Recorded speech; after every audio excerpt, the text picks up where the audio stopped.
To keep yourself updated, subscribe to IndigoLearn and click the bell icon and download our app OneFin to start learning on the go. Hello everyone. So here we are today discussing something really important for the upcoming examination. That is the RTP for the May 23 examination. Okay, so here we are discussing the CA final audit RTP, which is for the May 23 exam. Now I call this an important discussion because first of all, it will give you an understanding of where you exactly stand in the preparation. Because till now, if you must have studied, it could have been chapter wise. If you have revised, it has been chapter wise. So RTP will give you an insight that when you take the entire syllabus together, will you be able to recollect everything? Are you able to retain everything? Okay, that is the way in which you'll be able to understand and evaluate yourself as well. Also, RTP gives you an understanding of how the examination questions would look like. Also, the way in which you're required to solve them, that is to write the answers. So the interpretation, what is the exact requirement, all of this will be given to you as a indication through this RTP. So this particular discussion that we are going to have is going to give you an exposure to many things which become really, really important for the exam point of view. Okay, so when you take the May examination RTP, you will see that RTP is divided into two parts. The first part will be talking about the amendments, and the next will be the questions that we are going to take up for discussion. Because there are many amendments this time in the audit RTP, that is for the final, we'll have a separate video altogether, which is going to cover all the comprehensive discussion about the amendments that are there. All right. Obviously, a few of them have already been discussed in the RTP November 22 examination. So it is a strong recommendation, highly recommended to every student. Okay, that whenever you are doing the RTP for the May examination, see that you, along with that, also check the RTP discussion that we had for the November examination. Because there are certain amendments which have been picked up directly from there and brought it here. So it is very, very important that you go through both the RTPs together. Only then it is going to be a complete coverage of your understanding. All right. So with this, let us get started with the discussion of the questions that we have. So we begin first with the MCQs that are there. Then there are general MCQs. And then first we have the case study based MCQs. Then we'll be having the general MCQs. And then finally, there is going to be the descriptive questions. One important point again here is that in audit, it is very important for you to read the question with patience, because ultimately you have to understand what the examiner or what the question is actually asking you to write. Usually the questions, the case which is given there, the case study, the scenario that they create looks so complicated that you get carried away and you realize that this is something we could not understand. But when you look at the last part of the question, you will realize that this is something actually very easy to answer and you have done it. So never get carried away with the question. Just don't start reading the question in a way that it is so complicated. What are they asking? Because always the examination questions are drafted in a manner which has so much of detail that for the end answer, some of the parts of it will be irrelevant. So read the questions with patience. Do not get carried away with the extra details that have been given. Read it with patience, come to the last line and understand exactly what is the requirement. Sometime you'll have a case study, but the question is going to be straightforward. All right. So it becomes very, very important that when you read the question, the understanding and the interpretation of the question is very important. Because in audit, to understand for which question, what answer has to be written is the real challenge. And if you go through that thing and if you're able to overcome that, then I think you'll be able to manage the paper actually really well. Okay, so with this, let us get started with the discussion. First with the case studies based MCQs, then general, and then the descriptive questions. All right, so let us get started. All right. So as I told you, the RTP, if you look at the May 23 examination, so the first thing is the entire discussion regarding the amendments. So in the first one, we see that there's a company audit amendment for small companies. Okay, so clause 85 has been amended with increasing the paid up and the turnover limits. Okay, so we'll take up all of this discussion separately. We'll have a separate understanding of all the amendments that are there. But when you look at the chapter 7 amendments, that is the regulation 17 and the 18, which have been covered here, these all have already been discussed in the RTP of November 22 examination. So basically, it is the same amendment that has been copied and pasted from the previous RTP and this RTP. All right. Usually this is done because the institute study material doesn't get updated. So until it is updated there, it will continuously appear in your RTPs. Okay. All right. Then, so the remaining part, when we take a separate discussion, we'll be covering all of it together. All right. Now, let us first take up the questions. So we'll pick up with the MCQs. So all of this is basically the discussion of all the amendments. And we can see there are good number of amendments which have been covered here. Okay. So there is NBFC with the where layers have been changed, the classification of NBFCs have been changed. Then about peer review, we have a detailed discussion because a lot of things have been changed with where it becomes mandatory, everything. Okay. So I'll pick up the questions directly. All right. So let us get started with the questions and answers. Okay. So first is the multiple choice question, and that is the case study scenario. All right. So let us have a reading of this. It is talking about NBFC, and in NBFC there is an amendment. Okay. So obviously it becomes an important discussion for us now. So it is talking about NBFC. So it says Good Deposit Limited is an NBFC registered with RBI under section 45IA of the RBI Act and is listed on the National Stock Exchange. It appointed ABC and Company Chartered Accountants as the statutory auditor for the financial year ending 31st March 2023. Mr. J, the audit partner of ABC and Company, extracted the monthly net owned fund position from the books of Goods Deposit Limited. ABC and Company was peer reviewed last in January 2019, and its peer review certificate was valid until January 2022. Okay. ABC and Company did not apply to the peer review after January 2022 till the date of the acceptance of the audit. Okay. Further, it says they have given you net owned funds as calculated and monthly position has been given to you. The board of Goods Deposit Limited consisted 9 directors, of which 5 were non-executive, including a woman director, and 2 were independent. So they've given you the structure of the board here. Out of the above, the chairperson of the board was a regular non-executive director and a promoter of the company. So he's associated with the promoters related there. Okay. The company was not out of the 1,000 top listed entities for the past 5 years. So here this becomes an important discussion for us because they're talking something about the chairperson. Based on that, we have an understanding of how the formation of the board should be there. Then, during the year, Mr. J recommended to the board and the audit committee to have internal auditors. Okay. However, the board, citing budget issues, rejected the audit partner's recommendation. Board, however, assured that they would consider next year to have the internal audit department within the company. All right. So they've given all these things regarding the case study. All right. Now, let us take up the questions. What is the question asking you? Mr. J reported under clause 3A3 of the master direction, that is NBFC Auditors Report Reserve Bank Direction 2016, that Good Deposit Limited is not eligible to hold its certificate of registration under section 45IA of the RBI Act. And during the year, the net owned funds went below the minimum requirement. But the management of NBFC are of the different opinion. They are requiring the certificate pertaining to net owned funds from the statutory auditor. Okay, with reference to the position as at the end of the financial year. Okay, so here guide Mr. J with respect to the requirement under the master direction.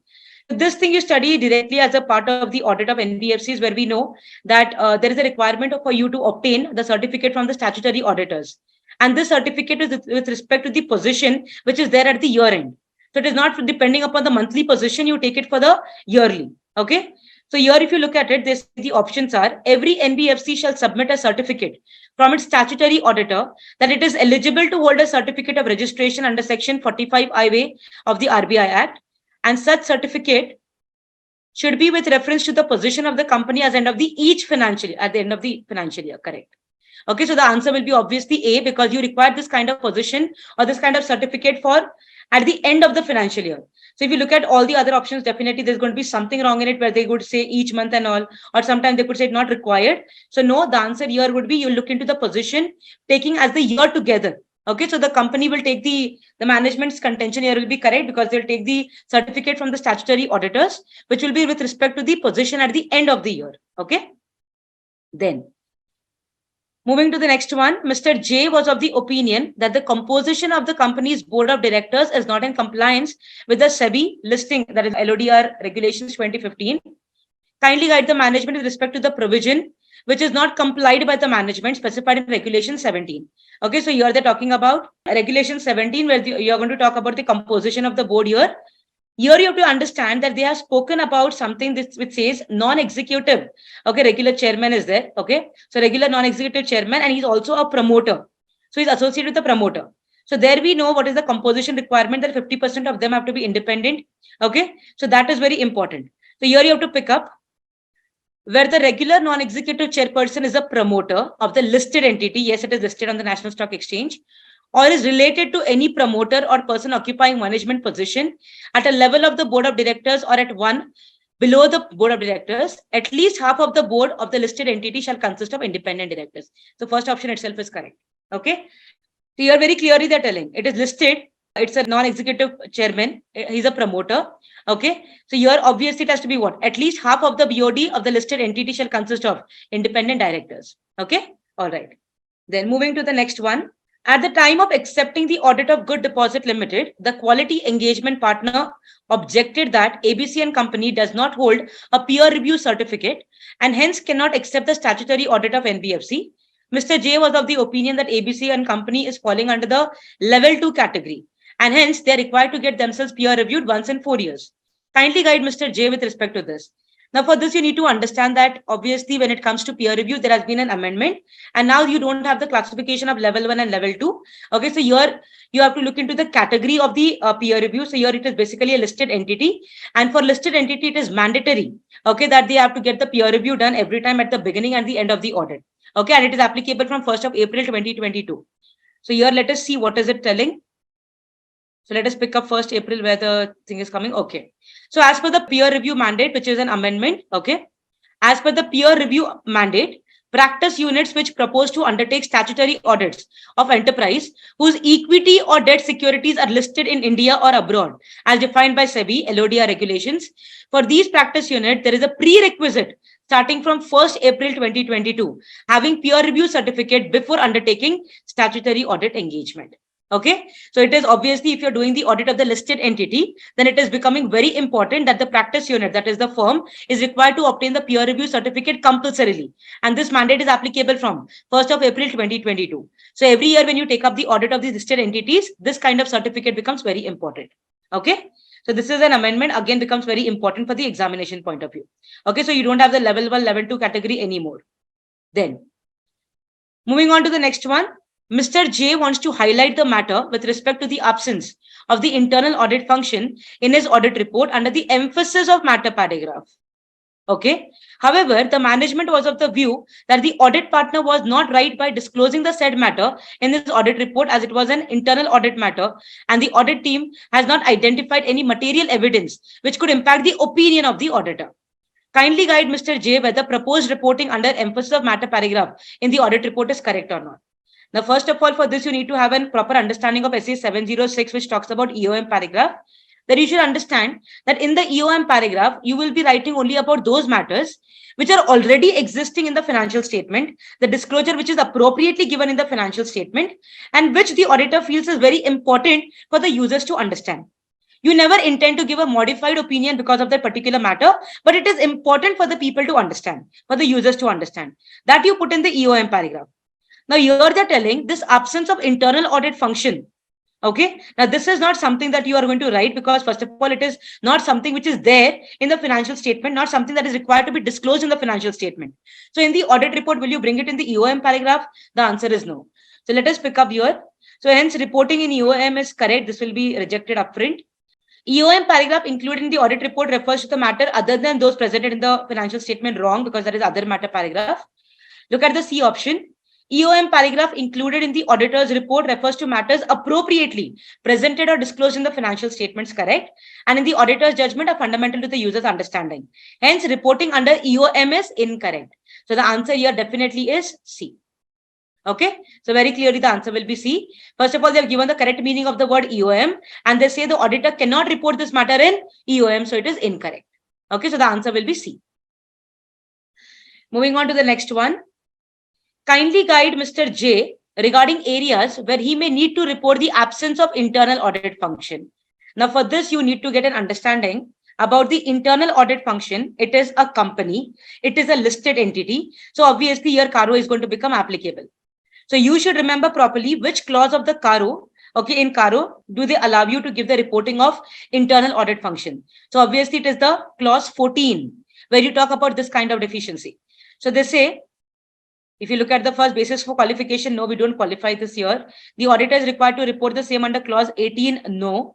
Okay, so it is telling you it is going to report the same under clause 14 of the CARO's auditor's report. So the answer will be C. Okay. So a very simple question it was regarding everything regarding NBFC's reporting. So first they have spoken about the report that you require or the certificate that you require from the statutory auditors. Then it is talking about whether reporting when it comes to NBFC, how is the reporting to be done? Okay, that has been clearly given. Then peer review, whether it is correctly done by them or not, understanding of that. Then whether internal audit, whatever discussion we have done, okay, whether it has to be reported in the auditor's report under EOM. And finally, it is talking about where it has to actually come then, if not in the EOM. All right. And also they're talking about the composition of the board because they have given some kind of description regarding the chairperson's holding. So based on that, you need to understand what are the regulations. Okay. So the question is focusing properly on the NBFC requirements here. Okay. And obviously the board of directors composition and everything. All right. Now, independent MCQs, I've seen it. It's not very complicated. You can actually crack it quite well if the preparation is up to the mark. Okay. Now, Mr. D is a practicing chartered accountant from Mangalore. He has been practicing as a sole proprietor from past 2 decades. Mr. D's daughter, Miss S, is newly qualified chartered accountant who cleared the final exam just 3 months ago. Immediately after qualifying, she wanted to set up a sole proprietorship concern and practice on her own. After setting up the firm, she printed her own visiting card. So her visiting card looks like this: SN Company Chartered Accountant, fine. Then they say proprietorship, that is, she gave her name. Oh, but she's writing here FCA. Okay, so FCA, obviously she's what? ACA. So if you're not a fellow and you're representing yourself to be a fellow chartered accountant, then in that case, you will definitely be guilty of professional misconduct. So this is going to be what? Part 3 of the first schedule. All right. So there you talk about the CAs generally, the misconducts. So there it is. All right. So let us see which option you pick up here. Yeah, obviously it is the D1 where they talk about. See, if you look at the elimination part also, first of all, won't guilty, wrong. Okay. Second, clause 7, there is nothing called as a designation which has been used wrong. She can use Miss X is correct. BCom can be given, no problem. Okay, other misconduct, it is a part 3 of the second schedule. Other misconduct, absolutely not, it cannot come. Then yes, Miss S will be guilty of professional misconduct as per clause 1, okay, of the part 3 of the first schedule. Okay, so the answer is D. Where you are not a fellow, but you're representing yourself to be a fellow chartered accountant. Okay, then moving to the next one, Mrs. ADI Associates, statutory auditors of Prakash Limited for the financial year 22-23. While conducting the audit, CA Saurabh, the engagement partner, noticed the following: payment to various government employees not supported by any document. Notices received from various regulatory authorities. Notice received means something irregularity is there, of non-compliance is there. Payment of various fines and penalties, again non-compliance. Heavy payments to legal counsel, again legally have done something wrong. Unusual cash payments. So all these are indicators of what? Okay. So CA Saurabh should consider the above indicative of what? Doubt of accounting system, no. Doubt of non-compliance of laws. So if you look at it, see, not supporting documents, regulatory authorities are sending you notices, fines and penalties are there, legal cases are going on. All these give you what? An indication that there is non-compliance of laws. Correct? So quite a simple question. Then you have been given an assignment of audit of IT department of a PSU, okay, public sector. A checklist was handed over to you which contains many questions as such. So they say are external offsite data backups maintained at a place outside the premise. So one question is this: are separate username and passwords assigned to individual users? Are periodically changes of password ensured? Okay, so these are all questions, and that means what are you checking? What assignment are you taking up? First of all, is it financial audit? No, we are not giving any kind of assurance here. Comprehensive audit, detailed checking is not happening. Okay, some part of it you're checking. Proprietary audit, no. So obviously it is compliance. So basically whether they have complied with the requirements or not, that is what you're checking. Okay, so it's a compliance audit. Ninth question, they're talking about Sudarshan and Company was one of the joint auditors of Trilok Insurance Company. Mr. Mukesh, one of the engagement team members of the said joint auditor, was examining the expenses included in the different accounts. Okay, so while checking the expenses of the employees in relation to employees, this is what he came across. So Mr. Mukesh made a list of the same as follows, which he was going to discuss with the senior. Okay, so what is the list? Let us check up. Payment of salaries to employees, 95 lakh. He's put it in which account? So it is what's in which account? Employees remuneration and welfare benefits. No problem. So that's fine. You have a reimbursement of premium in the respect of employees health insurance cover. 15 lakhs. Again put in employee remuneration and welfare. No problem. Training and non-training expenses incurred for employees. They have put all together everything where employees remuneration and welfare benefits. No. Training is fine. Non-training does not come in the employee's remuneration. Okay, then it comes as other part. Okay, then other expenses. Expense incurred towards medical treatment of the employees not having health cover. This also is fine because welfare benefits. Incentive paid to employees of the company who have been solicited insurance policies. Incentive paid to employees. It cannot be commission. It will come in the employer's remuneration and welfare benefit account. Okay, so your two things are going wrong. One is that non-training is going to this particular thing and incentives is going to commission. So both are wrong. Okay, so let us see what is the question first. Whether it can be said that Trilok Insurance Company Limited have properly accounted for the expenses incurred in relation to employees? The answer first is no. Okay, so let us see which one is false correct. Training and non-training expense incurred for employees should be bifurcated and shown separately. And expense incurred toward medical treatment of the employees not having health cover should be covered into others. No. Okay, reimbursement again different. So let us take the one. Okay. No, non-training expenses have to be shown separately and incentives paid to employees should be included in employees' remuneration and welfare benefit account. So answer is D here. Okay, that we have discussed while we are reading the question itself. Okay, then. Next, Paris Bank has an NPA account of Messrs. Superis showing recoverable amount of 35 lakhs in the books. It sold the NPA for 37 lakhs. Okay. Please select as to which of the following options is correct. So you had 35 lakh NPA, okay, out of which 37 lakhs you are recovering. Okay, so what you will do, this 2 lakhs excess that you have received, you are going to reverse the provision. So you either say let the amount remain, no. Credit the excess 2 lakh as profit on sale, absolutely not. Credit the excess of 2 lakh to provision for loss on sale of NPA. So it has to be credit the excess. It's a reverse treatment, so you have to retain it back. All right, so the answer will be C. Then. Now comes to descriptive questions. Okay, first is based on the standards on auditing. Okay. Now, here you need to understand that whenever questions are given on standard, you actually have to focus on the last line properly. What exactly is the question asking you? Sometimes there are going to be so many details in the question where you'll feel so many things have been questioned, how will you be able to understand it? But trust me, when you read the last line, okay, you'll be able to actually relate very easily and you'll be able to pick up correctly and say that, yes, this is a very straightforward question coming from the standard. All right. So let us have a quick reading of all of this so that you get an insight properly. Mangal and Company Chartered Accountants have been appointed as statutory auditors of Money Limited for the financial year 21-22. The audit team has completed the audit and is in the process of preparing the audit report. Management of the company has also prepared draft annual report. Okay. Audit in charge was going through the draft annual report and observed that the company has included an item in its annual report indicating downward trend in the market prices of the key commodities, that is raw material, as compared to the previous year. However, the actual profit margin of the company reported in the financial statement has gone in the reverse direction. So basically, if your raw material is coming down, that means cost is coming down. So profit has to increase. But here they're telling even if the raw material is coming down, they're showing profit to go in the reverse direction. That is profit also, they're showing it less. Audit manager discussed the issue with the partner of the firm, who in reply said that the auditor are not covered with such disclosures made by the management and its annual report, it being the responsibility of the management. Okay. Do you think that the partner is correct in his approach on this issue? Discuss with reference to the relevant standards on auditing, the auditor's duty with regard to reporting. Okay, now very simple. You need to understand this is talking about annual report. And when you talk about annual report, simply you have to understand it is other information.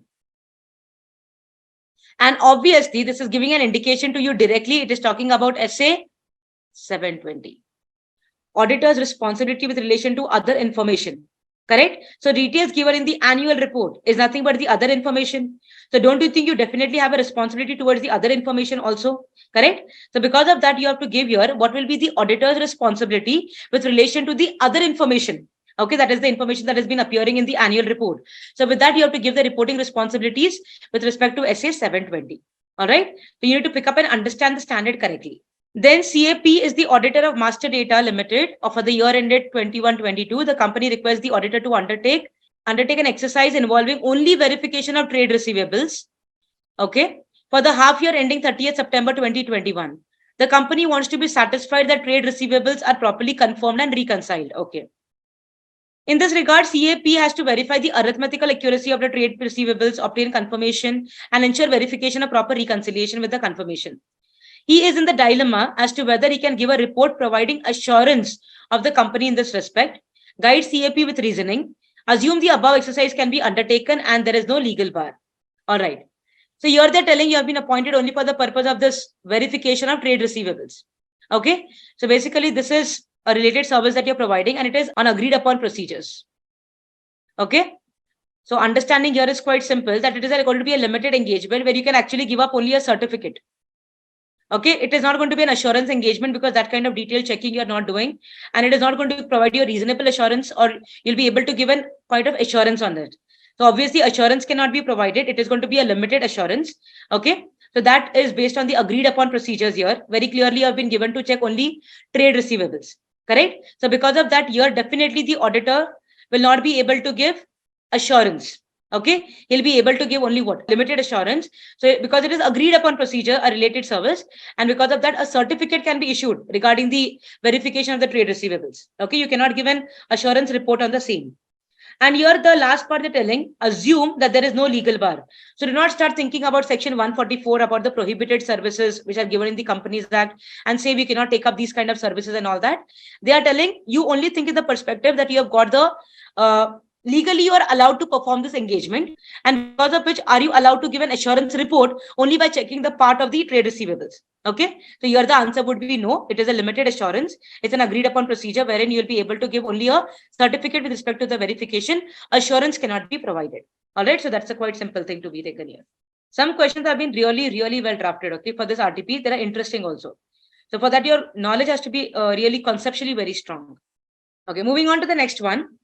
Krishna Limited is a small-sized 25-year-old company having business of manufacturing of pipes. Company has plants based out of Haridwar and have their corporate office in Meerut. Recently, the company has appointed new chartered accountant as a statutory auditor. The statutory auditor want to enter into an engagement letter with the company in respect of their service, but the management has contended that since the statutory audit is mandated by law, engagement letter may not be required. Auditor did not agree, obviously, and has shared a format of engagement letter with the management with reference to before getting that signed. In the respect of the management would like to understand as per SA 210, if the agreed terms of engagement shall be recorded in the engagement letter or other suitable form of written agreement, what should be included in the terms of agreed engagement letter? So I told you sometimes so many things will be given, but all of these things are only a story build up. Look at the last part, a very straight question. You simply have to give what will be the contents, okay, of the audit engagement letter. And here they've also given you the standard number. So as per SA 210, when you study about the content of the audit engagement, you know very well when you talk about the scope, when you talk about the, the coverage that you're going to have, the auditor's responsibility, the management's responsibility, the form and content of the auditor's report, correct? The applicable FRFs, all of that, correct? So basically, scope, objective, everything you know. So all of that is going to be the content of the engagement letter. A very straightforward question that you have to answer, you have to write here. Okay, with relevance to SA 210. Okay, then moving on to the next one. Okay, Shivrat Limited has a net worth of INR 2100 crore and Ind AS are applicable to them. The company had various derivative contracts, options, forward contracts, interest rate swaps, etc., which were required to be fair valued, for which company got fair valuation done through an external third party. Now, when you start reading initial part of it, you get so scared. Ind AS and all of that has been questioned. Trust me, when you continue reading it, you'll get a confidence that actually they're talking something that you really know. The statutory auditors of the company involved an auditor's expert to the audit valuation of derivatives. Auditor and the auditor's expert were new to each other. That is, they were working to the first time together, but developed a good bonding during the audit. The auditor did not enter into any formal agreement with the auditor's expert.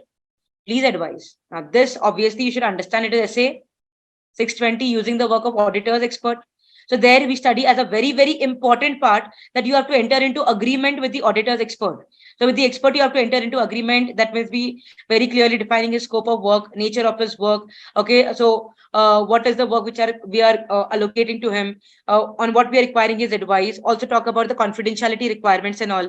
So basically, you require to draft this kind of agreement with your expert which you're hiring. Okay, so obviously it becomes extremely important, especially when it is new year. So understand it is very important that you actually enter into a formal agreement taking into account all of these, like scope, object, the kind of expertise advice that you're taking, the kind of report that they'll be giving, the confidentiality requirements, all of this you have to take a note of in the written format.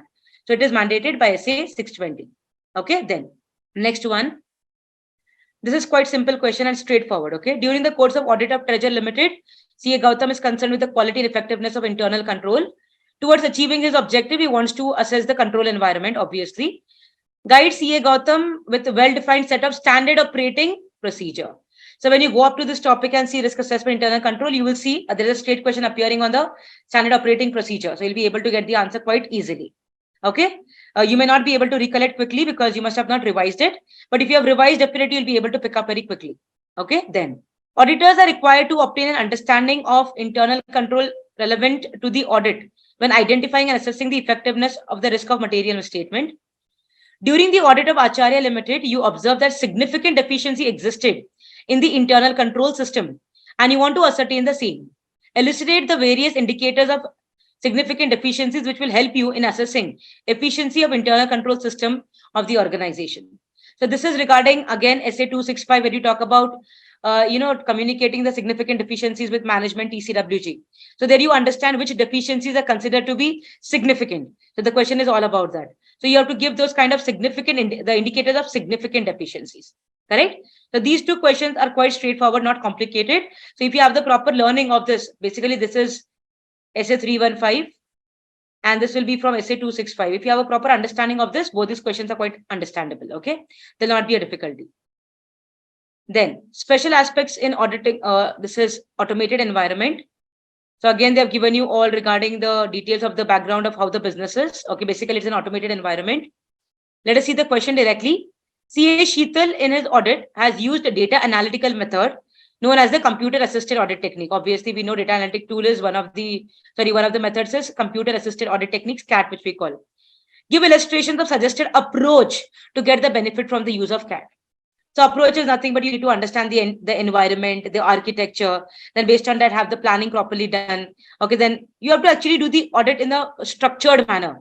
Okay, and that is very clearly given in the automated environment topic. So you pick up, you'll see the approach, okay, of the use of CAT very clearly available. So again, a straightforward question. Okay, so all of these details, again, it's relevant only for you to understand it is automated environment they're talking about. And then directly they pick the question on what? CAT. Okay, those were straight answers are directly available. We'll not have a discussion here. We'll take something based on the practical understanding. Okay. Now comes to company audit. Okay, this is one of the very, very interesting, very, very important questions. And I think one of the best questions of this particular RTP, which is talking everything about Karo. Okay, so here the way they have picked up the question is so comprehensive that they have also asked you about applicability of Karo. They have also picked up on the clauses, okay, some of the clauses in Karo. So basically they have made a question which will test whether really your Karo preparation is up to the mark or not. Okay, so let us have the reading of it. LIU Private Limited is a company based out of Mumbai. The company had an authorized capital of 200 lakhs and paid up capital plus reserves of 95 lakhs. During the audit of the year ended 31st March, the auditor of Messrs. YNS Associates noted the following points. On 15 December, the company has a total bank loan borrowing of 75 lakhs. On the said date, the company received a new loan of 30 lakhs for the new project that was to be developed. However, the project was shelved on 17th December due to technical reasons, and the whole loan was paid on the same date. Okay, first of all, we need to understand what kind of company is that. It's a private limited company. Okay. And the company has authorized capital 100 lakh, authorized capital nothing to do with because we don't talk about it there. Paid up capital, if you look 95 lakhs, it is less than 1 crore. Okay. Okay, reserves and surplus paid up capital altogether is 95 lakhs. Obviously, it's less than the limit. Okay, so if you look at the first point, it's private limited company and paid up capital not extending the limit. So fine, it is Karo is still not applicable if you look at this. On 15th December, the company had a bank borrowing, so 75 lakhs is there. Plus, they've also taken 30, so altogether is 105 lakhs. Now, if you look at this, the language of Karo is very clear. When you look at the applicability, you will see that when it talks about a private company, okay, it talks about three important criteria. One is the total income. One they talk about is the paid up capital reserves. One they talk about the borrowings. Correct. So there you need to understand that borrowings, when you discuss about, they take the limit of any time during the financial year. So you don't take it as on 31st of March, what is the borrowing? You take any time during the year, if the borrowings have been crossing, okay, this particular threshold, then in that case, we say what? That Karo will become applicable. So is it crossing 1 crore any day of the year? Yes, because at one point in time, it has become 105 lakhs. Okay, so it's exceeding 1 crore. So definitely now for this company, Karo is becoming applicable. Then look at the next one. During the financial year, a new proceeding was initiated against the company for holding a Benami property worth 2.5 crore.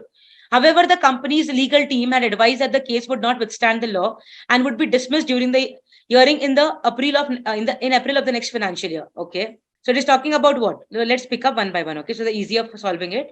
So it is talking about Benami property. Now tell me, because we have already decided that for private company, this private company Caro is becoming applicable because of this italic one. Now tell me, when Caro is applicable, you have to refer to the para 3 to understand the reporting for all the 21 clauses. So this Benami property, if you understand properly, it gets reported where? Under the clause 1. It is E part. Correct? So where we talk about holding of the Benami properties, where you have to give the details of the same. Correct? So yes, reporting has to be done. Then the company has incurred a cash loss of 39 lakhs during the financial year compared to the cash profit 50 lakh in the previous financial year. And the total turnover of the company for the financial year is 45 crores. So obviously it is more than 10 crores. So Caro, again, it is applicable here. Okay, so let us have an understanding. Previous year cash loss is there, 15 lakhs is also there. So 2 years continuously there is cash losses. So reporting will happen. And obviously the clause that you pick up will be which? The clause 17. Correct? Okay, so here you need to understand that the reporting and the clause numbers, okay, and the understanding of which clause what will get reported, here you see it's how important to understand. Correct? So it will be reported under clause 17. Further, the question is picking up on, during the year, the Y&S associates had offered to resign from acting as the company's auditors. However, they later decided to postpone their resignation to the following year. At the conclusion of the audit, okay, first of all, let us take up this one regarding resignation. So if you look at the resignation, they later decided to postpone the resignation. So did they actually resign? The answer is no. And in Caro reporting, if you know it properly, you don't report if there is no resignation happening. Only if it is resignation, then obviously you are going to report about it. And that comes in the clause 18. But here nothing has been told about the same. So basically, because of their postponing the resignation, the reporting here will not happen. Okay. Then at the conclusion of audit, there was a difference of opinion between two article assistants, Jack and Jill, who were assigned the engagement concerning disclosing points mentioned in the company's auditor's report, the Caro 2020. Jack was of the opinion that the proceeding initiated under Benami Property Act did not be disclosed, since the expert legal opinion has told the same. However, he insisted that the cash losses shall be disclosed. Jill was of the opinion that Caro is not applicable only, hence nothing needs to be reported. Okay. Both of them approached the partners, Y and S, to resolve the argument. But both of them, one is supporting Jack, another is supporting Jill. So now they come to you. So you are there considering you to be the senior partner. So obviously your knowledge should be at the expertise level here.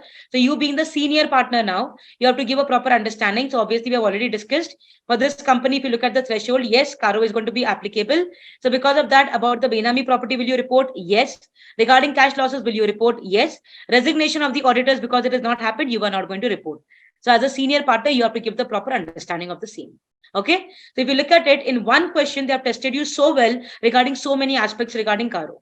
All right. Okay. Then moving on to the next one, we talk about the next question, that is now reporting. Okay. CAK is appointed as a statutory auditor of Seek India Private Limited under the Companies Act for the first time. The company is preparing its account considering the applicable requirements of all of this. Okay. So what have they given? The aging schedule has been given of the debtors here. Okay. The proper disclosure has happened as per the requirement of the Schedule 3. Okay. Here you have to see that from MSME, we don't have dues disputed. All that is not there. But if you look at the others, less than 1 year is 2, 4, 3, more than 3 years. Okay, so out of the entire outstanding debtors, almost 8 of them, okay, they're due for more than a year. Okay, they're outstanding. So if you take this, okay, excluding that, remaining 8 are outstanding for more than 8 years. Okay, so aging schedule, that means they're still not recoverable only, so they're not recovered. And it has been more than like almost 2 years. Okay, the recoverability is not there. Besides about the current ratio, the debt equity ratio, okay, current ratio, debt equity, trade payable turnover ratio, net profit ratio disclosed in the notes to accounts have slipped drastically as compared to the last year and from the standard norms. Most of the key financial ratios are in red. Red means what? Dangerous. Okay. There is no other relevant information concerning the above notes to accounts. Then further on reviewing the bank statement for the cash credit limits, it is noticed that there is no debit transaction in the month of March. Okay. They could not repay anything. Then they're also telling that when the stock audit was conducted, okay, in the report there was given this negative drawing power has come due to high creditors. Okay, according to that, the banker refused to give the further debits in the cash credit account. Further, upon inquiry with the management, it was identified that management did not have any major future contracts to boost their revenue and financial position. There is no information in this respect in the financial statement and the notes to accounts. Discuss how CAK should deal with the above in the reporting in his audit report under the Companies Act 2013. So the question is so well drafted. And if you look at it, everything in this question is talking about something which is an indicator that the going concern assumption is going to be inappropriate. There is an uncertainty which is existing, a material uncertainty which is existing, which is going to impact the entity's ability to continue as a going concern. So if you look at the aging schedule, almost most of their debtors, that is out of 10, 8 of them have been outstanding for more than 2 years. They have not been recovered for more than 2 years. They have been outstanding. All the ratios are in negative. All of them have slipped drastically. That is also going wrong. Cash credits, you have not used any limit which has been given to you. That means there is absolutely no good business that is happening. The stock audit report is also telling there is a negative cash flow, there is a negative drawing power. Then in that case, the company does not even have some kind of good projects coming up which can give you some kind of profit in the future. There is no perspective also. So because of that, all of this is an indicator that there could be a material uncertainty present, which is going to cast a significant doubt on the entity's ability to continue as a going concern. So obviously here, you're giving a reference to SA 570.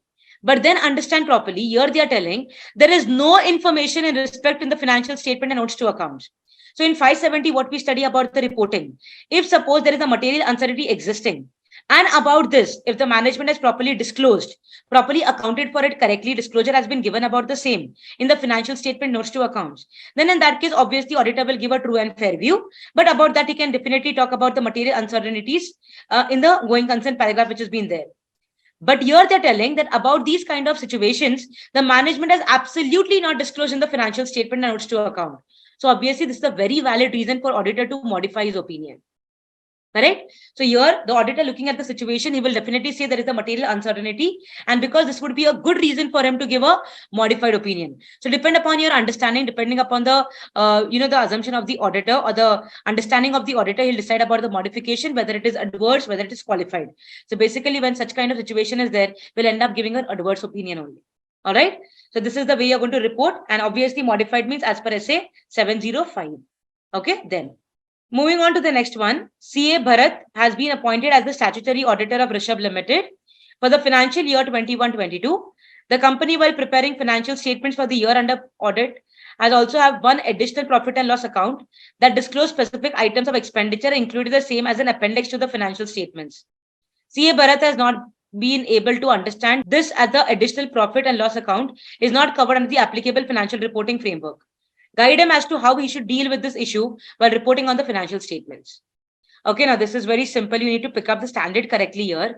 If you look at this, they're telling there is a particular financial statement on which there is an attachment of one additional P&L, which is talking about some specific income and expenditure. So basically, this is what supplementary information which has been given. Probably the auditor here has to understand about the supplementary information, which is basically not going to be an integral part of the financial statement. So here, as per the understanding of the standard, you need to understand that the management shows it in a manner which people understand that it is properly been differentiated from the main financial statement and this information. If not, then the auditor is going to definitely talk about this in the other matter paragraph. Correct?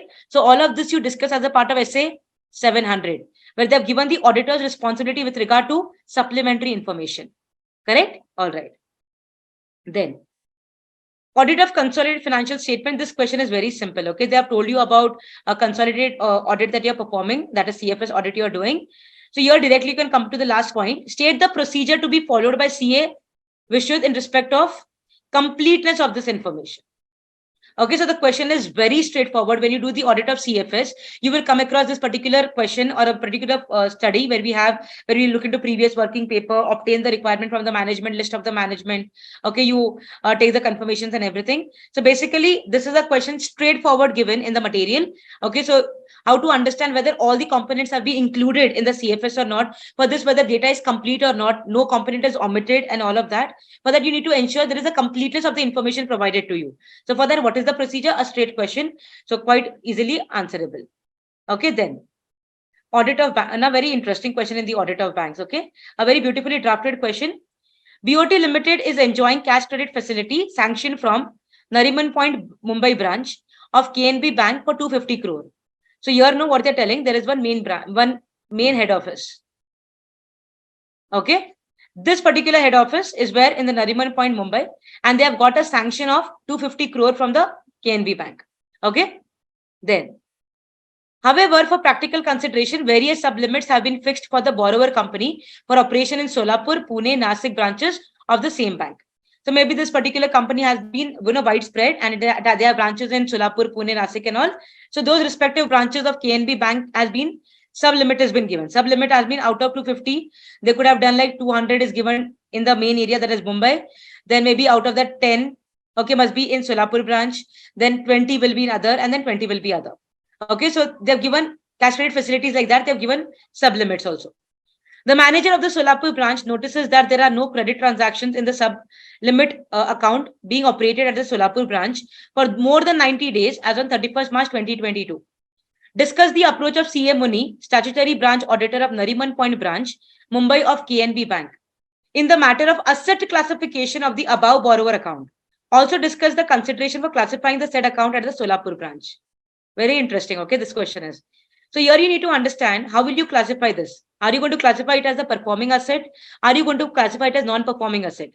So Solapur branch, when they are saying they don't have any kind of credits for the continuous period of 90 days, and they are saying that they are not operating it absolutely, and it has been more than 90 days now. So are you going to classify it as a NPA? Okay, or will it be continue to be a performing? So first of all, we need to understand that in the cash credit, the word that we use is going to be out of order. Okay. So if suppose the account is out of order for a continuous period of time, then in that case, we say that yes, we will be calling it to be an NPA. But now understand, it becomes extremely important for us to pick up that it has to be the main branch which has to do this particular classification. And whatever main branch does the classification, the other branches will accept that same classification. So here in the Nariman Point, they are not telling anything regarding irregularity, or they're not telling about any kind of, out of order thing, or they're not telling anything which was, there are no transactions for 90 days and all of that. So basically it is understood that it has been regular where in the main branch, that is Mumbai branch. Okay. So because it is like that, okay, understand it is not be termed as out of order because there it is happening regularly. So when the Nariman Point branch is not calling it to be out of order, that means they have classified it to be what? Performing asset.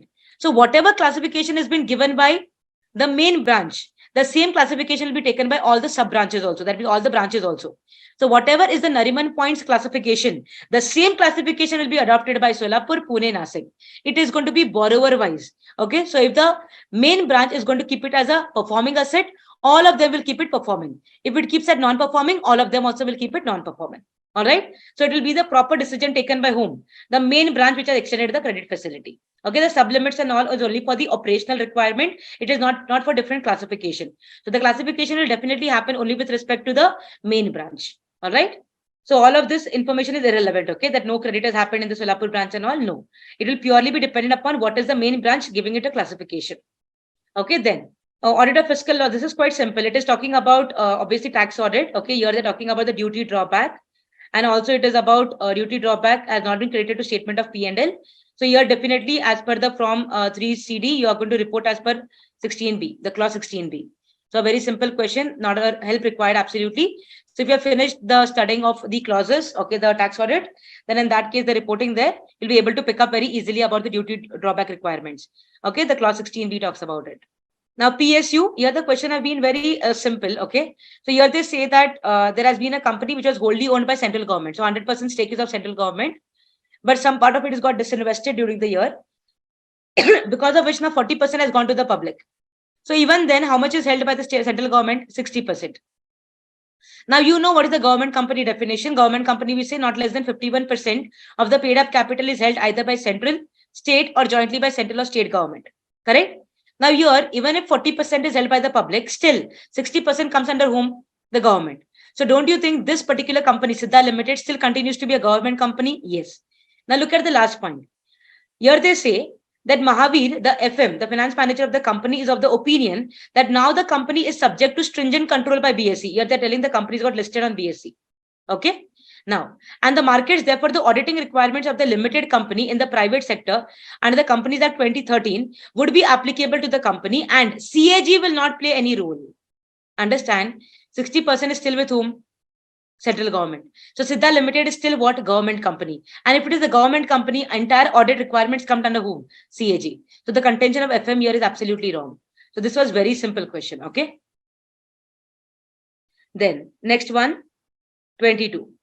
Okay, so here they're talking about CA Sanjana is acting as a credit manager in branch of DFC Bank Limited. The company has approached the branch for a request to sanction credit facility worth 10 crore for meeting usual business requirement. Okay, indeed, it's a prospective new client. She checks past history of the company, background of the promoter, director, shareholding pattern, nature of business, assessment of the financial result of the past year, future projections. Also carries out SWOT analysis. Okay, after reading all this, you'll be able to understand easily what she's doing. Besides, assessment of net worth of the directors is also undertaken. Status of CIBIL score and position of the name of promoters, directors in the RBI defaulter list is also verified. She also makes a discrete inquiry from new clients of the branch engaged in the similar line of activity regarding credit worthiness of the company, its promoters and directors. Okay. Now they're telling, based on the above, identify the activity being performed by CA Sanjana. Undoubtedly, what she's doing? Due diligence she's performing. Correct? Her activity is completely what? A due diligence requirement. Okay. And you give the definition of due diligence. What is the meaning of due diligence that you have to explain? Would your answer be different if this activity was to be performed by a person not qualified as chartered accountant? You already know that due diligence not required to be a mandatory chartered accountant. It can be conducted by any other professional also. Okay. So can a non-CA perform the activity? Obviously, yes. Okay. So here the thing is, no, if they give due diligence as a heading and all, obviously you'll start thinking quite clearly. Okay, but then suppose in the exam, all of a sudden such kind of question is drafted, which I call it to be very interesting question. Okay, something out of the box. So this kind of question, when it comes, you should be able to pick up with conceptual clarity that what is CA Sanjana actually doing here. Okay, then you'll be able, if you're able to say due diligence, that means there is a clarity. Very well, you have understood it. Okay. Then name any other 3 areas where identified activities can be undertaken. Identified activities are in the question due diligence. So where other places where due diligence activities can be taken up, it could be takeovers, okay, it could be IPOs, okay, it could be corporate restructuring, okay, venture capital finance decisions, okay, all of these areas also you can go in for due diligence, okay, all the activities will be taken up. Then come to peer review and quality review. Now peer review, there have been a lot of amendments, okay, which you have to actually go through properly. And quality review, there is no amendment absolutely. So let us see what the question is.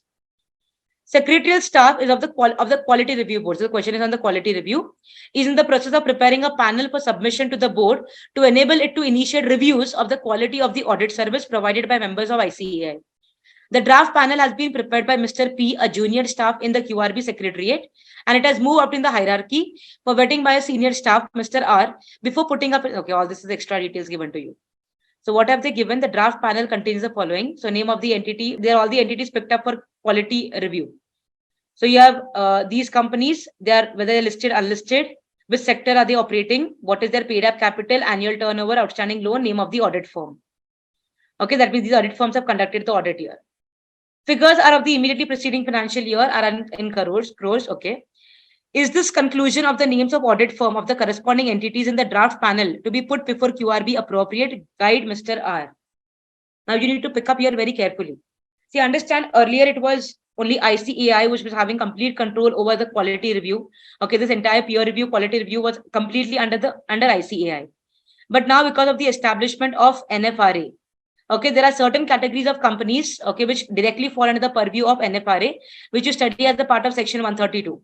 The rule 3 talks about it, correct? So basically you need to see out of these, which companies come under the purview of NFRA. If they come under that, then obviously it should be by the recommendation of NFRA, whether the review has to be conducted, and based on that, the reviewers will be appointed.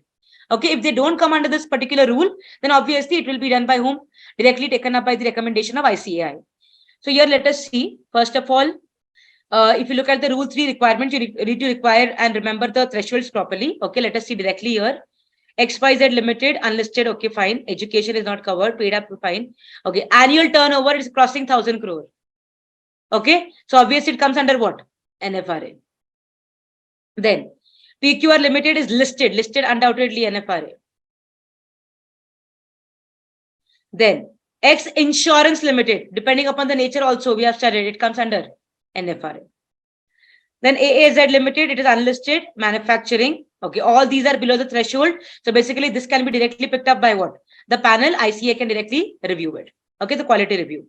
So basically here, the entire panel which has been chosen cannot be appropriate. So here we can say the last one is acceptable, but the first three will be on the recommendations of NFRA. All right. Okay. Then let us take up the last one, that is regarding the professional ethics. Mr. S is a practicing chartered accountant based out of Chennai. During the weekend, he involved himself in the equity research and used to advise his friends, relatives, and other people who are not his clients. Okay. Apart from this, he was also involved in paper setting for accounting subject in school in which he studied.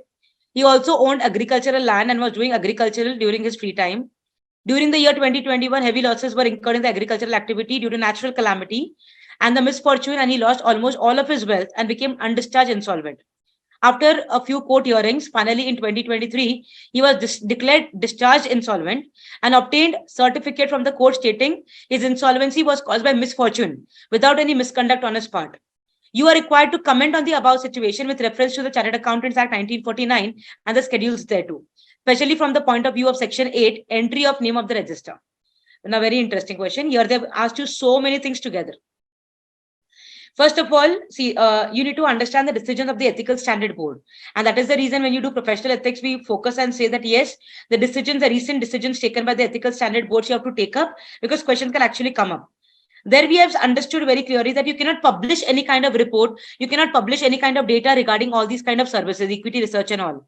Publicly making any report available or giving any kind of data, a kind of report cannot be prepared and published by you. That is not allowed. But definitely, can you engage yourself in equity research? Yes. Can you advise your friends? Yes. Those are not your clients. Can you suggest them? That is not a problem, absolutely. So here there is nothing called as guilty of professional misconduct. That is absolutely allowed, and that is given by the Ethical Standard Board's decision. Okay, so can you set paper setting? Can you do? Yes. So clause 11 of the part 1 of the first schedule. Okay, when you talk about it, there are some kind of general permissions granted to the chartered accountants, and one of them is about the paper setting. So general permission has been given. Then you talk about heavy losses incurred in agriculture. First of all, agricultural activity can you take? Yes, for that also you have a general permission, absolutely allowed. Now, you're very important regarding you being declared as insolvent. Okay. Now, obviously, when we study about disability of a member, you understand that when a member is declared as insolvent, okay, then obviously his name will be removed from the register of member and he'll not be able to continue the membership. But then if he's undischarged, okay, that means if he's discharged insolvent, if the court declares him to be insolvent and along declares him to be no longer insolvent, that means he's discharged. In that case, what happens is it is very important that the court should also give a certificate that the entire insolvency or the reason for his insolvency was purely his misfortune. So here, obviously, they're telling that though he became undischarged insolvent, even after that also, after few court hearings, he has got what? A declaration that he's obtained a certificate from the court stating that his insolvency was caused by misfortune.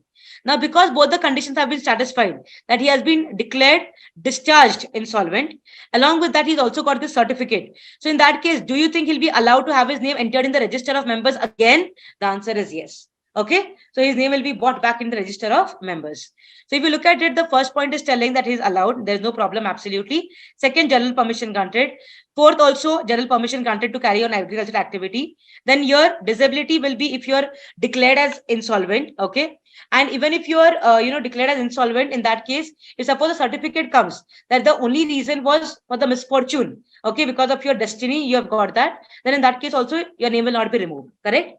So this is the entire discussion that you have with regard to the professional ethics. Okay. So here they're saying he was declared discharged insolvent and obtained a certificate of sitting. Okay. So only you discharged as insolvent doesn't matter. Only also the certificate becomes very important. Okay. Okay. Write a short note of this week. You don't have to discuss very much in detail.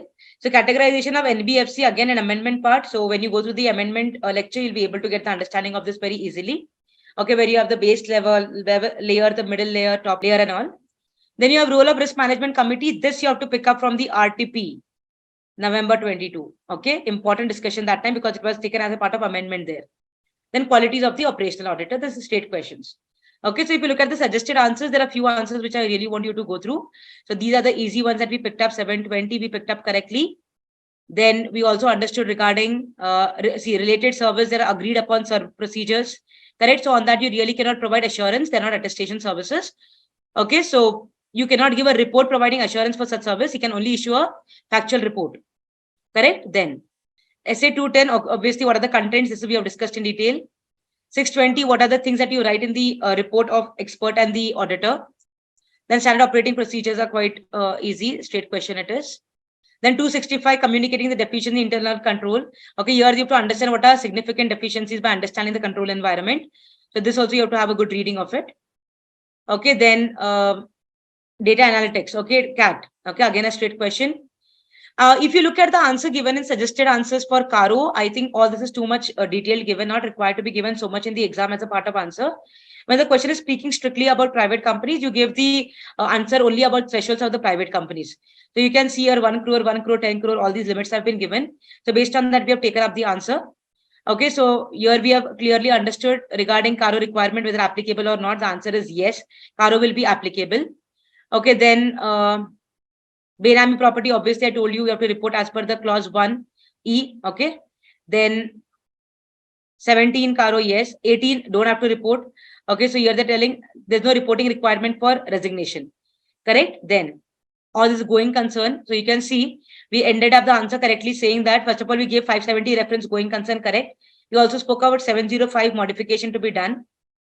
Then supplementary information, that is essay 700 talks about it very much in detail. Consolidation is a very straightforward question. Okay, it's a straight question available in the study material. You can pick up very easily. Okay, regarding NPI, I told you that what is given about Solapur branch, you consider it to be immaterial. So hence, Muni should consider asset classification considering total position of operation of all the accounts for the concerned branches. Okay, so what has been adopted by the main branch, that only will be considered for all the branches. And obviously, main branch will take into account all the operations, taking into account everything. Then 16B of 3CD, that is quite understandable how the reporting has to be done. Then 245 talks about government company. So you explain government company, and yes, it is a government company because 60% is still held. So CAG only will be responsible. Then due diligence, we spoke very clearly. And where else you can use due diligence? Corporate restructuring, venture capital, public offering, all of that. Correct? Then NAFRA. Okay, so this you have to give first all the limits of NAFRA. And then you, based on that, you have to tell which will be on the recommendation of NAFRA and which will be directly by ICAI. So that we have taken up very quickly here. Last, here we say about professional ethics. Here they're talking about he can involve himself in equity research, no problem. He can also advise his friends, relatives, and other knowledgeable person. What he cannot do is he cannot publish a paper on the same. Correct? Then, permission granted generally, that is clause 11 of the part 1 of the first schedule, correctly answered. Then when you talk about section 8, here they say very clearly, section 8, they say, has not obtained from the court a certificate stating that his insolvency was caused by misfortune without any misconduct on his part. Okay, here it may be noted that person who has been removed from membership for a specified period shall not be entitled to have his name entered in the register under the expiry of that period. That is studied as a part of section 8. Okay, when his name has to be entered and not entered. So I think that's it. And these are the direct classifications, risk management committee. And finally, we have qualities of operational audit. Okay, so this was the total discussion that we had with regard to all the MCQ discussion, the case study based MCQs and descriptive questions. Okay, so if you look at the proper understanding of the discussion that we have had, basically the question, descriptive questions, most of the places there have been direct questions, straight questions have been there, though they have complicated by inserting a lot of scenarios and all, but at the end, the questions have been very, very simple. So I believe if your preparation has been really up to the mark, and even there is time now where you can actually revise very well, since it is a theory paper, there is some parts of it which you really will forget if you don't revise regularly. And this RTP will give you a proper understanding which parts you're able to remember very easily, which you're not. Okay. So with this, I think it will be a good coverage for you of your understanding of your level of preparation, where exactly you're standing. And this RTP will also give you an exposure to every way in which you're required to give the answers to the examination question. All right. So this is the discussion that we had for the RTP. So wishing you all the very best. Please do prepare really well for the upcoming examination. All right. So this is the complete discussion of RTP. Thank you.